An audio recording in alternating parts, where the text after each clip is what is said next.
정확한 정보를 전달하는 블록체인 인사이트 채널 블록체인 위드어스 아나운서 박윤미입니다.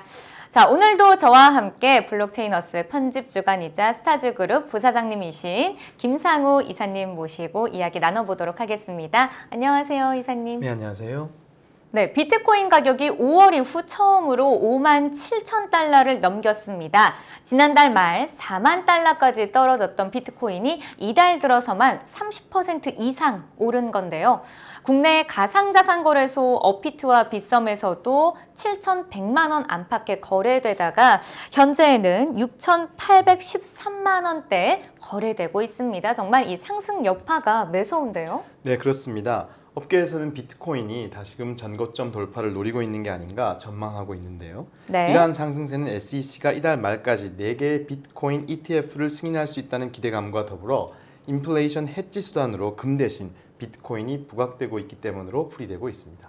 네, 아마도 이 비트코인 ETF 승인에 대한 기대감이 오르게 된 원인이 아닐까 싶은데요. 네, 그렇습니다. 우선 게리 겐슬러 SEC 위원장이 이번 북미 자산운용 미래 컨퍼런스 연설에서 시카고 상품거래소의 비트코인 뮤추얼 펀드와 ETF에 대한 지지 입장을 발표했기 때문으로 풀이되는데요. 이번 비트코인 ETF 심사에 대한 대중들의 기대가 큰 것으로 보입니다. 게리 겐슬러 위원장은 가상화폐 시장은 서부 개척 시대와 같다며 가상화폐가 현 시대의 변화의 촉매제로서 잠재력을 발현하기 위해선 정책의 틀 안으로 들어와야 한다, 이렇게 말한 바 있습니다. 네, 불과 지난달 말에는 중국발 리스크로 4,500만 원대까지 떨어지기도 했었거든요. 이제 더 이상 중국 정부의 규제가 큰 영향을 주지 않는 건가요? 네, 그렇습니다. 오히려 중국 정부의 가상자산 규제 덕분에 중국 내에 있던 자산들이 외부로 유입되면서 빠르게 시장을 끌어올리고 있는 것으로 보입니다. 네, 이 비트코인의 ETF 승인 신청이 처음은 아니죠? 네, 비트코인 ETF 승인 신청이 처음 이루어진 것은 2013년인데요. 제미니 거래소의 공동 창립자인 카메론 윙클보스, 타일러 윙클보스 형제가 주축이 되었습니다. 암호화폐 거래의 불안정성과 조작 취약성을 이유로 수년간은 승인이 이루어지지 않은 바 있습니다. 네, 자, 이미 캐나다와 유럽에서는 수십 개의 암호화폐 거래 상품이 출시된 바 있었으니 미국 역시 승인이 되지 않을까 싶습니다. 자, 이런 비트코인 가격 상승 랠리 속에서 지난주 비트코인을 무려 16억 달러, 약 1조 9,100억 원 규모로 사들인 투자자가 있었다면서요? 네, 그렇습니다. 암호화폐 전문 매체인 코인데스크는 지난 6일 한 투자자 혹은 투자자 그룹이 순식간에 비트코인을 대량으로 사들였다며 그 배경을 분석하고 있습니다. 매체에 따르면 지난 수요일 오후 1시 11분부터 5분간 지난 2개월간 평균 거래량의 4.5%에 달하는 매수세가 한꺼번에 유입됐다고 밝혔습니다. 와, 이렇게 개인이든 단체든 엄청난 규모의 자금이 움직이고 있는 건 확실해 보입니다. 역시 이 10월 시장은 놀라운데요. 업계에서는 이 10월을 업토버라고까지 부른다면서요? 네, 그렇습니다. 10월에 억토버에 암호화폐 시장이 2013년 이후 매 10월마다 가격이 올라갔기 때문에 그래서 업토버라고까지 부른다고 하는데요. 과연 10월 말에 어느 정도까지 가격이 상승할지 귀추가 주목되고 있습니다. 네, 계속 업 됐으면 좋겠습니다. 네, 그렇습니다. 자, 다음 소식으로 넘어가 보도록 하겠습니다. 시바이누 코인이 테슬라 최고 경영자 일론 머스크의 트윗 하나에 7일 한때 최초 거래 가격 대비 400% 폭등을 했고 12일 기준 한 주 143%의 급등세를 보이고 있다면서요? 네, 지난 11일 코인베이스 등에 따르면 시바이누 시가총액이 이날 오후 5시 기준 121억 달러, 한화 약 14조 5,509억 원에 달하면서 시가총액 14위로 올라섰습니다.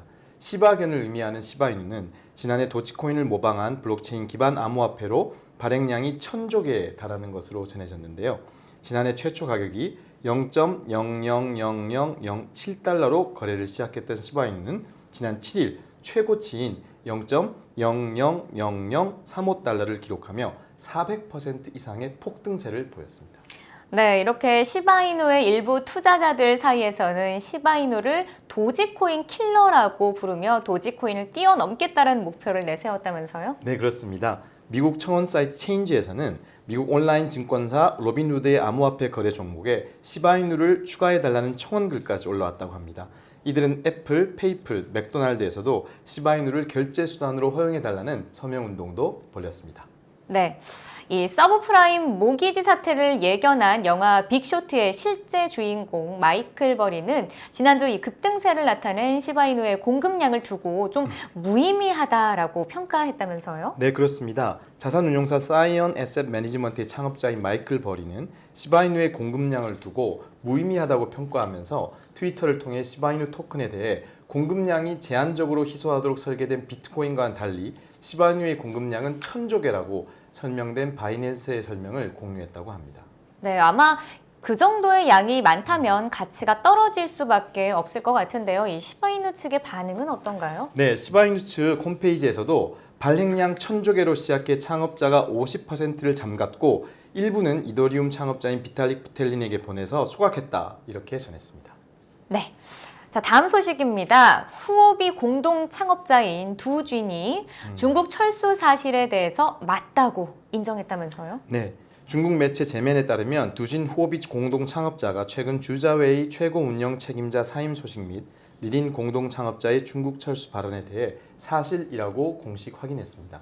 지난 6일에 주자회의 CEO가 사임했다는 소식이 나온 데 이어 리린 공동 창업자가 중국에서 위챗을 통해 가족을 위해 중국에서 완전히 철수하기로 결정했다고 밝힌 바 있습니다.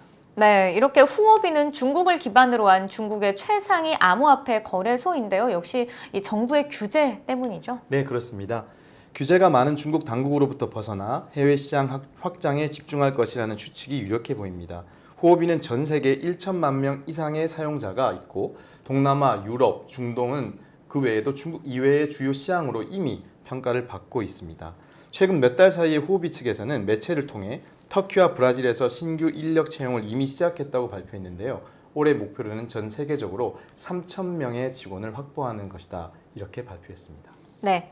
이보 전진을 위한 일보 후퇴라는 말이 있지 않나요? 이번 후오비의 중국 시장 철수라는 좀 아쉬운 소식을 넘어서 해외 시장에 더욱 주력해 이전보다 더 글로벌하고 거대한 암호화폐 거래소 시장으로 격상할 이 후오비를 기대해 보도록 하겠습니다. 자, 오늘도 함께해 주신 김상우 이사님 고맙습니다. 감사합니다. 이더리움 창시자 비탈릭 부테린이 엘살바도르의 새로운 비트코인 정책을 비판했습니다. 부테린은 현지 시간 8일 레딧 포럼에 참석해 엘살바도르에서 비트코인 사용을 의무화한 것은 암호화폐 업계가 중요하게 여기는 이 자유를 침해하는 행위라고 지적했습니다. 부테린은 기업에 대한 특정 암호화폐 도입 의무화는 암호화폐 사상에 위배된다며 또한 사전 교육을 받지 않은 수백만 엘살바도르 국민에게 비트코인 거래를 요구하는 것은 무모하다. 또 무고한 사람이 해킹이나 사기를 당할 위험이 있다고 덧붙였습니다. 블록체인 위드어스 여기서 마치도록 하겠습니다. 시청해주신 여러분 고맙습니다.